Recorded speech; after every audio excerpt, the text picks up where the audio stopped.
My name is Michael Aidoo, and I'm privileged to host you to another edition of Impact Stories on AAU TV, the voice of higher education in Africa.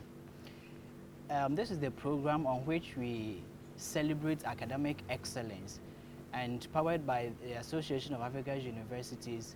This episode is brought to you from the campus of Afe Babalola University in Nigeria.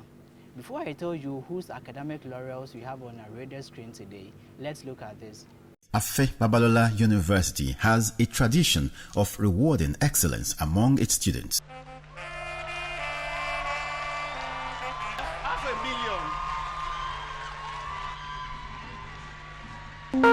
On the strength of the quality of its facilities, Abwad was described by the Nigerian Society of Engineers in 2015 as Nigeria's model for engineering studies. This is a template that all Nigerian universities in engineering must borrow from. Abwad. We would want to recommend, encourage, and anything that all universities doing engineering should do a peer review. Come here and see what is happening. In 8 years, Abwad Law College has grown into a prestigious law college in Nigeria, attracting yearly more applicants than the college can admit. I'm amazed at the level of investment, facilities, and dedication. It is certainly the best law college in West Africa. Our students have shown the quality of teaching here.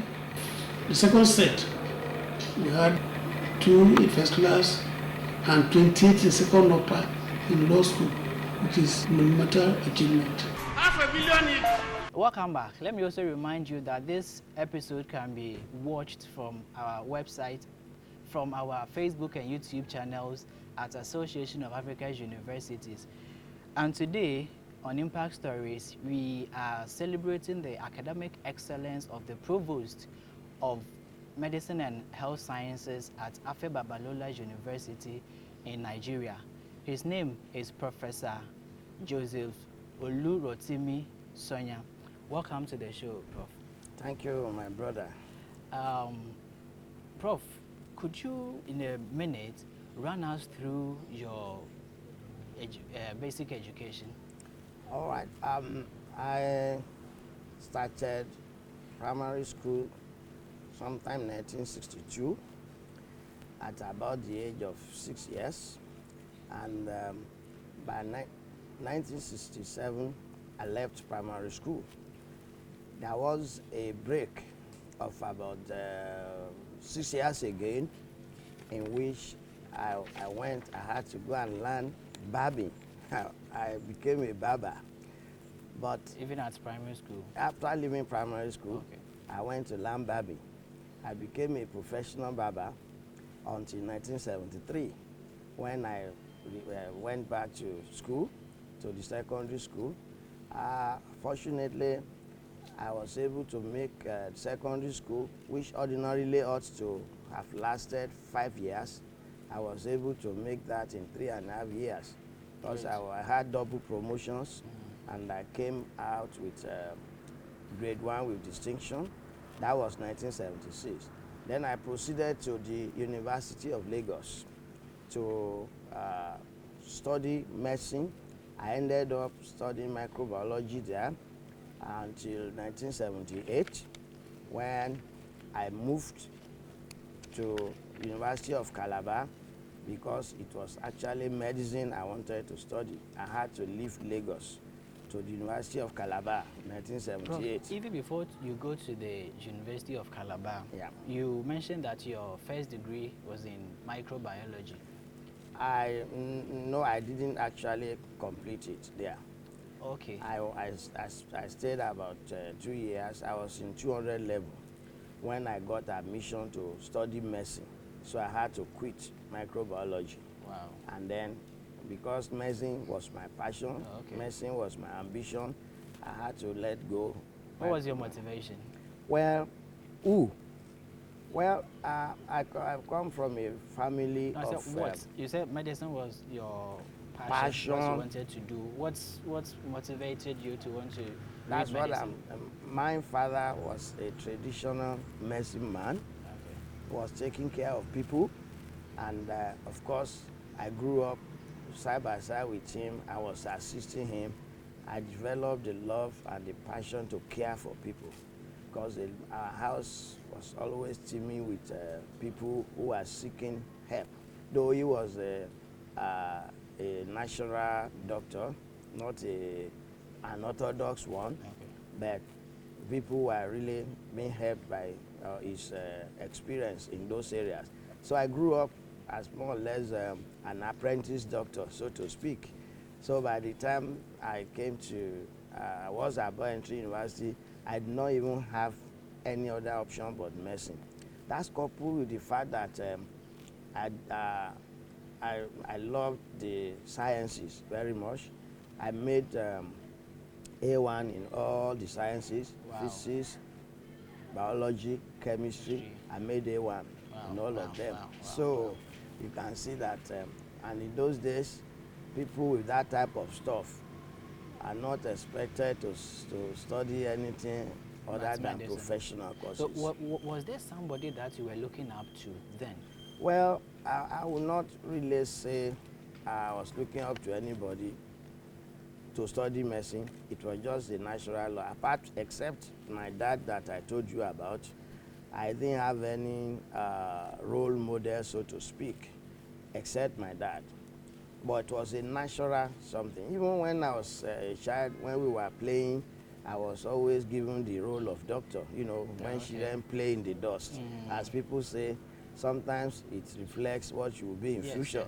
So, so it was just a natural thing for me. No, yeah. Okay, so from high school, you went to University of Calabar to read medicine. Yeah. So what was your major in medicine? Well, incidentally, mindset was the very first set of doctors produced by Calabar. Okay. And my main area of interest was physiology, which I now specialize in. You know, later, when I studied medicine, I came out in 1983. After the service, the compulsory mandatory internship and the mandatory youth service, I went into government service, and I served the government from 1985 until 2007 January. Yes. Along that line, I went for my master's. As I told you, physiology was my special area in the College of Medicine. I went for master's in physiology. And so, Prof, there was something interesting about the period you did your first degree and the period you did your second degree, your master's. It took you 2 decades to obtain a master's degree after your first degree. What happened? That's the reason. I told you the reason just now. I went into civil service. When I finished my youth service, I was employed as a medical officer. You know, and that is civil service career line. That's not academic. And I worked there, but you know, that bug kept biting me that I did not belong to civil service. I belong to the academia. And that's why you will notice that between 1983 and 2003, I was working with government as medical officer. I rose to the peak of the profession, actually. I became a chief medical officer, chief medical director,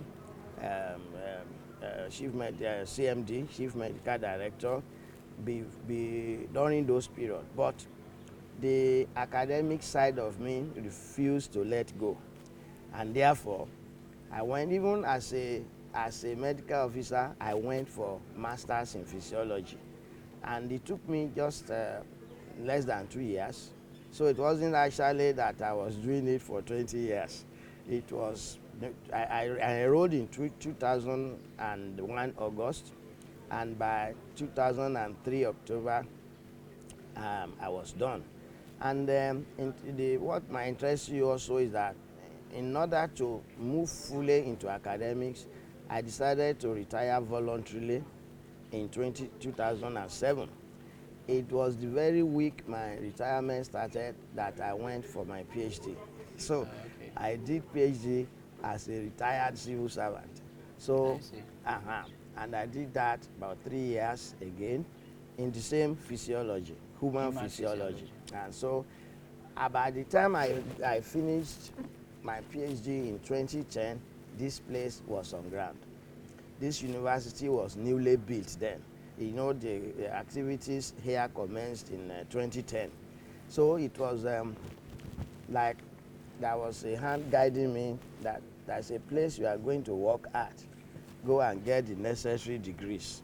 So I applied here, and I've been here since 2011. I've been here. I rose from senior lecturer, true reader, and to the status of professor, all within these 9 years I have spent here. The duration for PhD in our parts of the world is usually 4 years, but it appears you did yours in 3 years. In actual fact, I finished everything about my PhD in 2 years. I see. But statutorily, you must spend 3 years before they will allow you to defend. So I had to wait a whole year for my defense, okay. so that I didn't breach university rules. So, you know, it's a matter of interest. At my age then, I already knew what I wanted, Yes. you know, so it didn't take me much time at all. But for you to have resigned as a chief medical director Yeah. to become a part-time lecturer Yeah. really tells that indeed you really have the passion for Yes, teaching. yes. Yeah, of course. You see, there's one thing that has been in my mind even while I was working with government.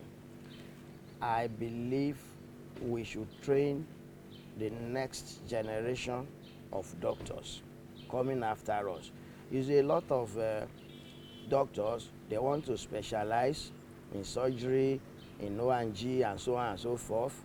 And people were not really interested in what we call the basic medical sciences then. And you know, physiology is one of them. And these are the foundation subjects that you have to study, you have to learn in order to become a doctor. And we're leaving all this to the scientists. But there's need for medically qualified people to teach medical students, you know, all these basic courses, physiology, anatomy, biochemistry. So that was my vision, and that was what I followed keenly, that, well, let me, you know, contribute to the training of the coming generation. As a medical officer, I trained many house officers. In fact, incidentally, some of them even became professors before I got PhD. Some of the doctors that I trained, Okay. you know, as house officers and all that, I said, but, you know, the interest was there. I was passionate about proper training of those coming behind us, because you can never tell, you know, who will fall into the hands of these doctors. Yes, might yes, be yes, your yes. dad, might be your relation. If they Or are, even you yourself. if they are not properly trained, they will not be able to practice well too. So I know, you know, I'm just like a tree in the forest, you know. There's little I can individually do, but whatever I contribute will be part of the training of these younger ones. And that's why I went for basic medical sciences, and my passion has always been for physiology. Yeah, I can see you have the passion to help your people. Yeah. And that may be the reason that you, since between 1983 and 1985, that you did your youth service and service. housemanship and all that here, or outside of this state. You have worked in your state. You have always been in your Around. state of That's true. origin. That's So true. I'm curious to know, what are your travel allergies? Well, I don't really have travel allergies, but I have this belief that the place where you can really help most is your natural environment, especially as a physician. because you understand their dialect. When they are complaining about their ailments, you know what they are talking about. A doctor that goes to work in a place where you will need an interpreter for the patient to make his complaint. You know, in the process of interpreting, some very important facts will have been lost.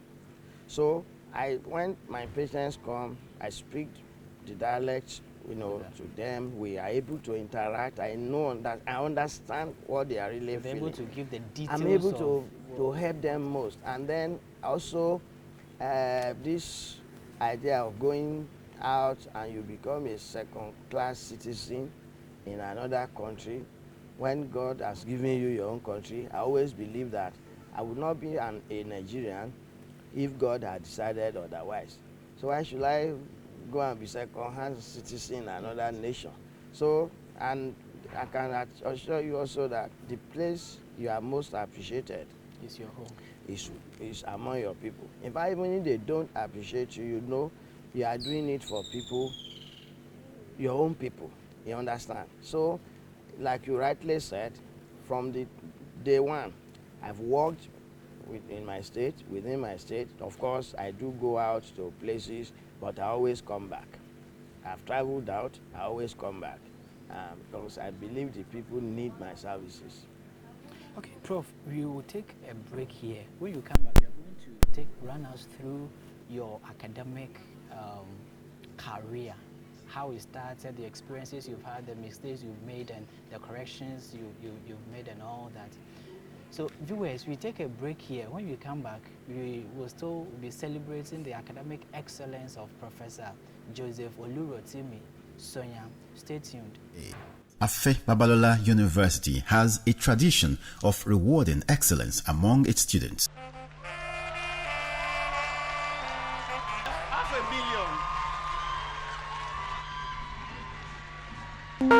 On the strength of the quality of its facilities, Abuad was described by the Nigerian Society of Engineers in 2015 as Nigeria's model for engineering studies. This is a template that all Nigerian universities in engineering must borrow from. Abuad. We would want to recommend in current amendments that all universities doing engineering should do a peer review. Come here and see what is happening. In 8 years, Abuad Law College has grown into a prestigious law college in Nigeria, attracting yearly more applicants than the college can admit. I'm amazed at the level of investment, facilities, and dedication. It is certainly the best law college in West Africa. Our students have shown the quality of teaching here. The second set, we had 2 in first class and 28 in second upper in law school, which is monumental achievement. Welcome back. If you just joined us, this is AAU TV Impact Stories, and today we are celebrating the academic excellence of the Provost of Medicine and Health Services at Afe Babalola University, Ado-Ekiti, and we are coming to ask him about how he started his academic career and the transition he's made up to this point. Now, Prof, could you run us through how it all started and how you've made to this time? Well, let me begin by saying that academic is always part of a doctor's life because you have to train the younger ones, even on the ward. When you do ward runs, you do grand runs, you have clinical meetings, you are always into the academics and you are always reading. But coming to the real academic side, which is within university walls, when I was a civil servant, I was teaching in a sister university, EXU, close by, as a part-time lecturer. I was teaching them, things related to my field. That's one for about 8 years before I got my PhD, and now came to Afe Babalola University. So where did you start your academic career? I was teaching at a university in this town University of called Ekiti State University now. It Okay. was University of Ado-Ekiti at that time. Yes. I was going there as a part-time lecturer. You Okay. know, I was in service, so I couldn't take up 2 full-time appointments. So I was going there as a part-time lecturer. And you left there in 2008. Left in 2008. You know, I started my PhD in 2007. I had to concentrate on that. Okay. So I had to leave other Exactly. things. So I was coming to ask that. So Yeah. there was a gap between There was a gap. 2008 and 2011 and when you started that with, that gap was taken over by my PhD training. Okay. You know, that required full attention. I didn't want any distraction because I wanted to finish on time. So by 2011, that's why it's because of the experiences I've garnered as a medical practitioner and as a lecturer, part-time lecturer. By the time I came, I already had what you call cognitive experience as a university teacher, because I taught the students, I examined them, I assessed their papers, processed the results, and that's the essence of being a lecturer. And of course, coming here, I continued in earnest, and I came here as the same day as the first set of medical students. We resumed the same day, Okay. and by that time also very few staff, about 4 of us in the entire college. And from that, through the help of God and the support of the founder and the management of the university, I was able to gradually build up the college to the level it is now. We went through several accreditations in both the basic medical subjects and in the MBBS program itself. From the very start, that's resource verification, advisory visit by the medical council, first accreditation, second accreditation, final accreditation. I went through all that. And of course, in my area, I also veered into, apart from teaching the students, even as a provost, I still teach, I still examine my students. I also, of course, I have been a research scientist even before coming here. I have areas of interest, especially I research into sickle cell disease. It's a black man's disease, and I believe it's the black scientists that can really crack that. Yeah, Prof, you come to the research that you're conducting on the disease, the sickle cell disease. The sickle cell. Yes. Yeah. But you joined this college, University of Afe Babalola College of Medicine and Health Sciences in 2011. Yeah. And since then, you haven't looked back. And from the No. look of things, I can conveniently assume that you don't intend to, at least not anytime soon. How does your life goal fit into the vision of Afe Babalola University? Well, the fact that I've stayed here for 8 years is an indication that there is a symphony between the founder's vision and what I also have in mind to do. I bought into his vision, and you know, when you realize that it's a single person that has sponsored all this edifice, anybody with any milk of humanity in him will want to assist the old man. It's about 90 years now, and you will want to assist him to make sure that the dream, the vision he has is interpreted properly. And it has been my passion. Like you rightly said, I don't intend going to any other place, shifting base. I can travel out, I can go, some places, but this will always be my base. And along the line, we brought in initially, we had to go and train our medical students at a federal government-owned teaching hospital. It was a medical center, actually. It was upgraded due to the resources put there by our founder. Along the line, we started our own teaching hospital. I'm sure you have visited the place. Exactly, yes, we have. Right, all that from foundation till now. Well, I have been one way or the other involved in the progress of the college and the teaching hospital, and anything that has to do with medicine and allied professions in this university from day one. So I don't intend leaving. I can go out visiting professor, examiner, you know. Even till now, I've not taken up any adjunct work so that I could concentrate on, training my students to a certain level, you know. As a pioneer lecturer, as a pioneer provost, I have been provost all along. I'm the first provost. I'm still the provost now. Yes. So you first did in an acting maybe capacity. when I step aside as provost, I may be able to do some other things, but this will always be my base. Yes, Prof, still on career at Abwad, you started off here as a senior lecturer.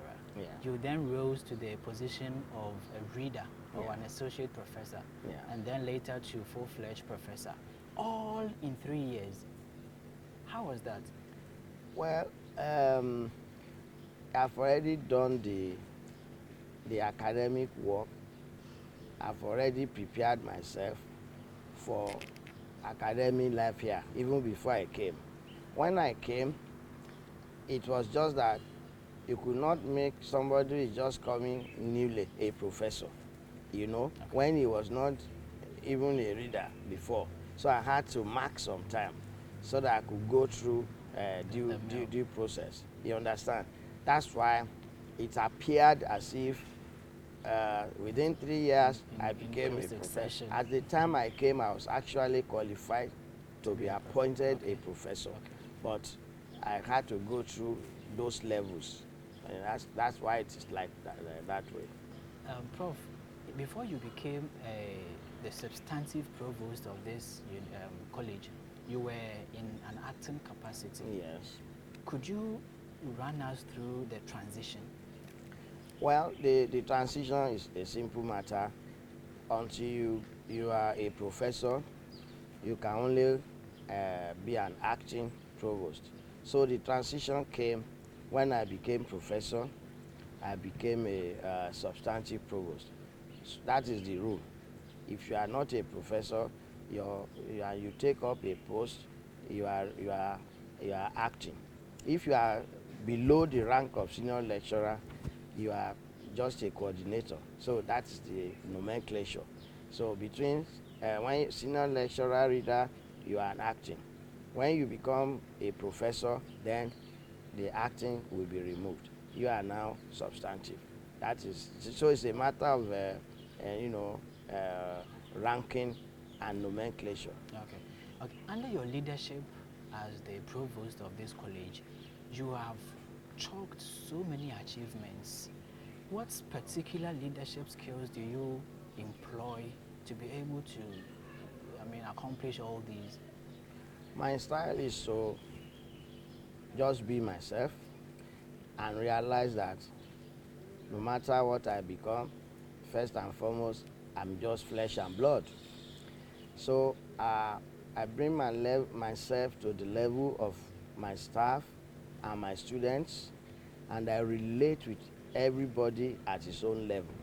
You know, when I'm dealing with students, I know I am not dealing with professors. And so in fact, my students call me grandpa. That's the way I take them. I relate freely with them. I tell them, even if you have a problem, even if you meet me on the staircase, on the corridor, or anywhere, just tell me your problem. Sometimes, if you want to sign a paper and there's nowhere to put it, give me your back, I will sign it there. So if you attend any function in this university, if my name is mentioned, you will just hear my students screaming and clapping, and it's because of I just make myself simple for them, and the staff also. they relate with me, they see me as their big brother. Exactly. So the leadership style is humble yourself and just blend with everybody, accommodate everybody, and always know that no matter what you do, people will be who they are and what they are. There is little you can do to change an adult, you know. Yeah. It's You already fixated, yeah, to yeah. use a medical terminology. Yeah, you can't teach old dogs new tricks. So you have to learn to accommodate their own peculiarities. Yes, yes, Yeah. yes, yes, yes. That's the way I've been doing it. So let's now talk about your awards and recognitions. You can Yeah. talk of the awards of excellence, scholarship awards, merit awards, and all those awards. Now, which one of these really makes you pad your chest and walk shoulder up?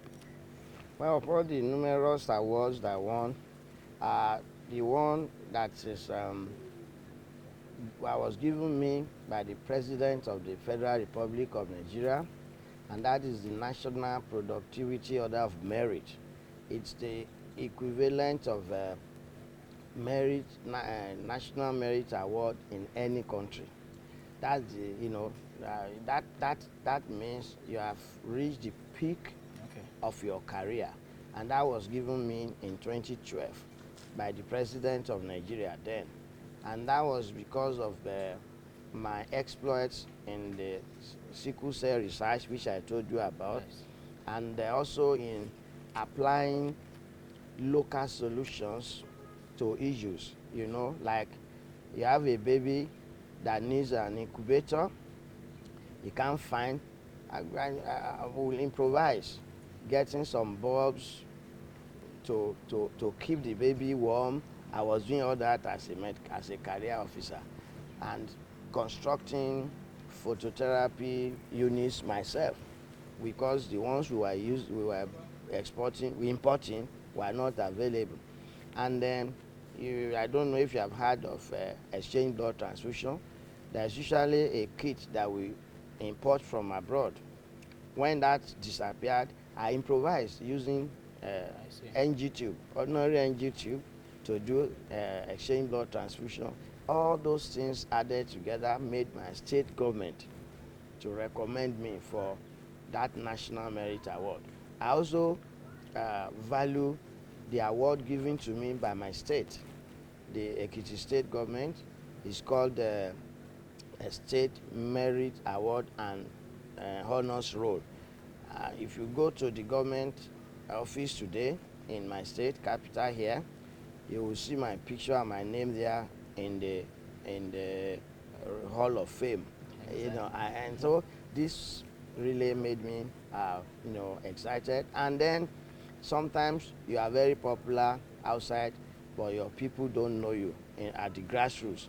But I also won the local merit award, which my people conferred on me, because like you said earlier, I've always worked among them, I've always blended with them.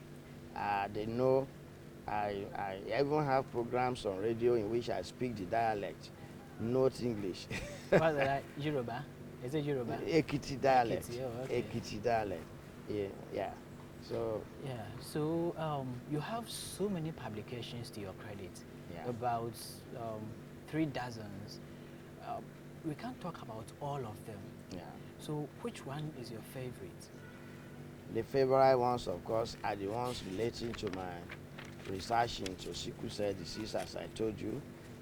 There's a particular one which I wrote about the gender differences in the different variants of sickle cell disorder, with HBAS, HBSS, HBSC. And you know, I decided to look at the gender differences there, in case, you know, the male gender and the female gender actually express those genes differently. Of course, interestingly, I found out that it was so, you know, and that gives me an indication into areas of intervention. Could it be the female hormones? Could it be this? Could it be that? You know, that's the area I'm looking into now. Okay. Okay. So, and then Of course, the drug that the local herbal therapy that I developed for it is one of the exciting things I've written about. I worked on that, discovered that it is an anticycline agent. In fact, hundreds of people are using that now, and it doesn't change the gene, mind you, but it stops the cycling process. And once the patient doesn't have the cycling crisis, it's just like any other person. So that has been, there are many other things. There are devices that I developed myself. There's one that I must tell you about. I call it premature baby monitor. The old monitor, we call it the apnea alarm. If a baby, premature babies sometimes forget to breathe. Maybe I should to breathe, and that's the way to put it. Maybe I should quickly let you know that I also did residency training in pediatrics for 4 years, from 1989 to 93. So I have vast experience in pediatrics. So I developed, while I was a resident there, this equipment that, the ordinary one, the imported one, will alarm when the baby stops breathing. But I then improved on it and developed one in which is a minute by minute, blip. Wow. When the baby breathes in and out, will be making po, po, po. When the baby now stops breathing, the alarm will just be continuous. And then the nurse doesn't have to be where the baby is. On the nurse's table, you can see it on the screen. You can listen to the audio. You will just be monitoring the baby's respiration. So I developed that. So there are so many other things. These are the ones I can, remember immediately. Now back to your office. Ipso facto of your being a provost, you are a member, maybe sometimes a chairman of many boards, committees, and all that, both in and outside of the university. Yeah. How do you juggle all of that with your core duties in the office and still be able to make all these, what do you call it, all these achievements? Yeah, as I speak to you also, I'm the chairman of the committee of provosts of the university. I'm also a pastor, so you will know how loaded my schedule is. People have asked me that question several times. It is the grace of God. You see, if God gives you 5 talents, He will give you the ability to cope with those talents. Exactly. That's the way I see it, because people often wonder, how do you cope? It's not a question that I can tell you, this is how I'm coping, why I'm... No, it is just the grace. And that in all of the assignments I'm given, there's no one in which I fall below, standards. So it is the grace of God. That's just what I can say about that. Because I've been to so many things. I'm a radio evangelist. I do a lot of things. Wow, indeed, you are doing a lot of things. Now, we know about your academic excellence. Let's now go to your home. Who is Professor Sanya in the home? Audience will be interested to know how you run your family. Oh, Professor Sanya is actually an introvert who always wants to be with his family. My wife of several decades, we started our relationship as little children. Wow. And I always tell people our courtship was the longest. It should even enter the Guinness Book of Records, because we were in courtship for about 20 years. Wow. Before we finally got married. Wow. And we are addicted to each other. We love each other. We prefer each other to any other person, and of course we love others too. We raised our children. They are all God-fearing children.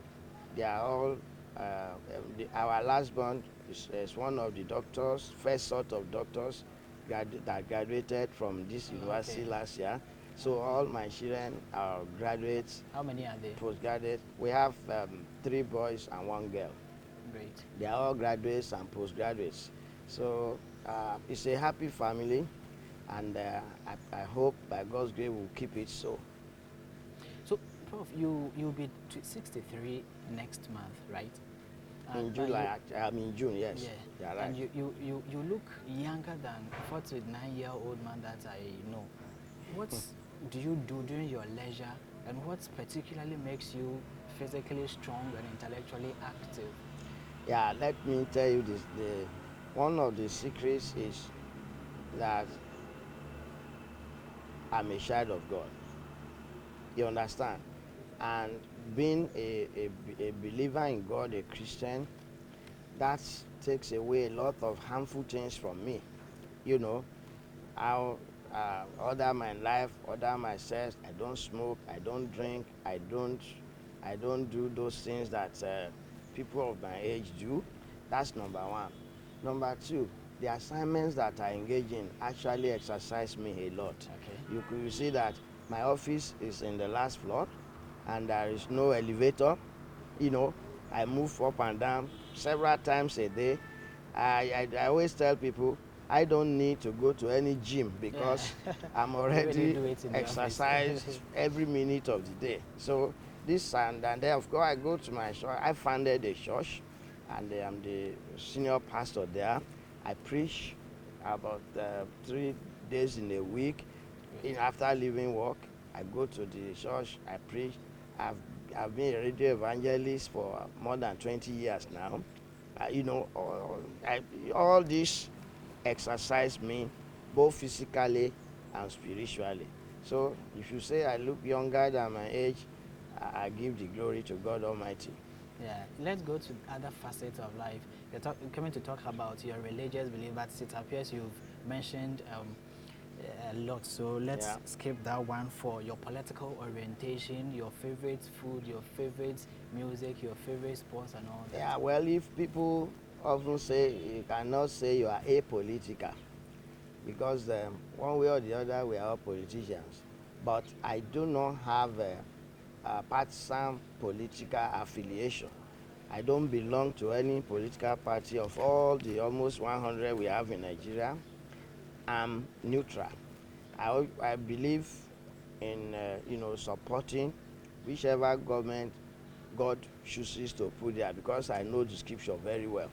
And you know, in Daniel it says God puts there anybody that he likes. So I don't participate in politics as such. I make my mind known about issues when it becomes necessary, just like other people, but I don't have any political interest as such. And so the food I like most is historical. I don't know if you know what we call gari. Yes. You know gari? We have gari in our country. Okay. I eat by a lot, and the reason was that during my year of training as a barber, I told you I was once a barber after leaving primary school. That was the only food available for me, morning, noon, night, as an apprentice barber. Wow. By the time I left that, it had become part of me, my staple forever. So that's the history behind why that is my favorite food. Okay, and of course, from what I've told you so far, you know I'm a Christian. Yes. I love Christian music, especially the classics. I don't really, fancy Christian music that looks like worldly music. I fancy the ones that really you can tell that yes, this is real Christian music. And I read a lot. I love reading literature, the ones you call fiction stories and all that. I read science, but of course, I have to update myself every day. I subscribe to a lot of journals. I do a lot of journal reading, and as a teacher, I have to also update myself every day. So those are the things I do as hobbies. Okay. Finally, is there anybody that you are mentoring? Oh, I'm mentoring a lot of people. on the academic side, on the professional side, and also on the spiritual side. I have mentored, like I told you earlier, so many young doctors. They are now professors that I trained as junior doctors. In the academic sphere, of course, I'm actually the advisor of all my medical students. I didn't give that role to somebody else. I am their advisor. And then, of course, I'm mentoring the lecturers that work under me. I co-teach with some of them so that I can impart my own knowledge to them too. And on the spiritual side, I've raised so many young people who are now, vibrant in the scriptures. They can stand on their own and be pastors. And I've also planted 1, 2, 3 churches in some other places and trained the people there. And so in all those facets, I have mentored quite a number of people. Okay, thank you, Prof, for your time this afternoon. We're very grateful. Yeah. Hi, viewers. This is the time to love you and leave you. It's been AAU TV Impact Stories with Professor Joseph Olurotimi Sanya, the Provost of the Medical and Health Sciences College at Afe Babalola University. Okay, so if you missed it, it's nothing serious. You can always watch it on our Facebook and YouTube channels at Association of African Universities. I hope you enjoyed it. Have a good day.